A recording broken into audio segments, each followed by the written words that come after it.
What's up with it, Raider Nation? It's your boy, Raider Honcho, and I'm back with a brand new video for you. If you're a fan of the Las Vegas Raiders and want to support this channel, please subscribe. Also, don't forget to check out RaiderHoncho.com. Get you some of that merch. Also, follow me on Instagram and Twitter at Raider Honcho. So, you already know what it is. Let's get right into it. Let's try to answer this question. Is there a plan in place when it comes to Jon Gruden? Does Jon Gruden have a plan? Everybody's been asking, everybody's been wondering. This offseason has been crazy. We've had some head-scratching moves. We had some questionable signings, some questionable departures. Everybody's asking me, is there a plan in place? Do you trust Jon Gruden? Do I trust Jon Gruden? Does anybody trust Jon Gruden? Look, some people have accused Jon Gruden of being an agent of chaos sent here to destroy the Raiders and make sure we never become successful. I don't know about all that. I don't know if I buy into that. I have been on the record saying that Jon Gruden deserves a lot of blame for the Raiders being mediocre, for holding the Raiders back, and that's because Jon Gruden has all the power. Jon Gruden makes almost every single decision when it comes to the Las Vegas Raiders. So let's look at some of the things going on and let's see if there is a plan in place, and I'll give you my opinion. In the meantime, get down there in the comments, let me know what you think about Jon Gruden and his job he's done so far, and do you trust him going forward? But, I mean, when you just look at some of the moves that have been made this offseason, you think about the departure of a Mo Hurst, you think about Arden Key, you think about Gabe Jackson, Rodney Hudson, and Nelson Aguilar. You go back a little further to his first season here, and you think about the Amari Cooper deal, you think about the Khalil Mack trade. Like, there are some things on Jon Gruden's resume, and it brings up some type of pause, some type of question on, like, okay, Jon, we want to trust you. We want to give you the benefit of the doubt, but we just don't know. And then you think about, you know, where we can go in the future. Where we are now, where we go in the future. The last few seasons, we have started off hot, and then we sank, and we just ended the seasons pretty poorly on the offensive side. The defense has just been terrible for the last few years. But I will tell you, I do believe there's a plan in place. Now, I told you, I blame Jon Gruden a lot for where we are right now, but that also means he will get a lot of the credit for where we will be in the next few years. And I think once you look at the whole Mo Hurst and Arden Key situation, and you're like, wow, there's really only 3 players left that he actually drafted in his first draft class in 2018. I think those 3 players are like Parker, Brandon Parker, Colton Miller, and Marcel Aitman. And you're like, okay, it's a little spooky when you think about his track record. But I do believe that Jon Gruden has a plan for the future, and I always have to remind myself that they brought him in here for a 10-year deal.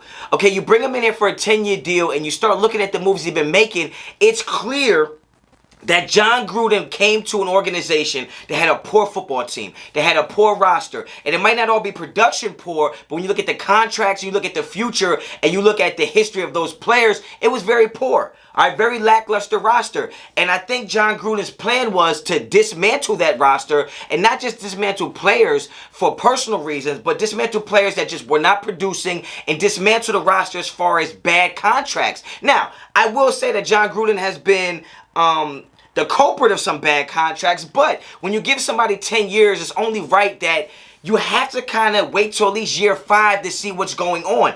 And I think Jon Gruden has figured out, I have to get rid of these contracts. I have to get rid of some of these players in order to build the team that I think will succeed in the NFL. The team that I think it takes to go win a championship. And I think he's been doing that. When you think about 2018, we're 4-12.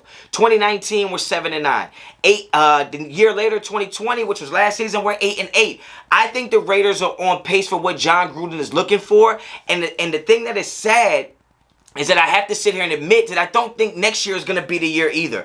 I think Jon Gruden is building a team for 2022, 2023, and I know some of us don't want to hear that. We're like, no, I'm tired of being mediocre. Stop giving them excuses. I'm just letting you know this is what I think Jon Gruden is doing. Not what I co-sign, but it's what I think he is doing. And when you think about rebuilding this offensive line, right? You got Colton Miller in place, and you got Denzel Good. After that, there's some pieces that you're not sure about. I mean, they just gave Andre James a contract, so you have to figure he's a third piece. But when you think about the incognito position and the right tackle position, you're just not sure. And you can't sit there and assume that in this draft, is going to be the end-all be-all to that situation. I will say that in this draft, I think he's going to finish rebuilding that offensive line. I think we're going to get tackles. I think we're going to get guards.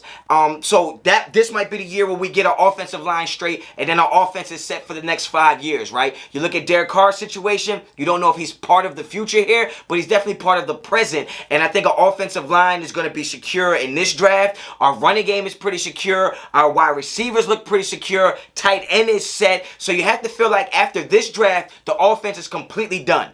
But you have to look at the fact that he's also retooling this defense. And you don't know if he's going to be able to do both of those in this draft and this offseason. So it's only right to say that the upcoming year, I don't believe that this is the year Jon Gruden expects to put it all together. I think we're on pace to go about 10-7 with that extra game.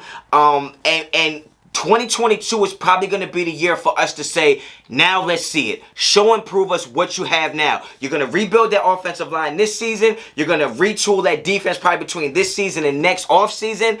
And when you think about all the one-year deals that Jon Gruden is putting together this offseason, it's clear to me that these are not long-term answers. This is just bodies for us to get through this season. You look at Nicholas Morrow, for instance, linebacker. He's not going to be part of our future. It just doesn't feel like it. So you have to think that at some point between this year and next year, they're going to have to really retool that defense. With linebackers are really thin. With free safeties, with cornerbacks. And then you think about year 2022, 2023, Arnett's older. Mullen is older. Abram is older. Crosby and Farrell is older. Like, those become our core pieces. Those other guys are going to move on. All these one-year deals are going to move on. Those are going to be our core pieces. On the offensive side, you're going to have Waller. Ruggs and Edwards will be into their full prime of their career. You're going to have Foster Moreau into his prime if he ever gets on the damn field. Josh Jacobs is in his prime. Like, I just feel like that Jon Gruden is not on our time. He's not on what we think should happen right now. He has got a plan in place. You gave him 10 years, and he's already finished 3.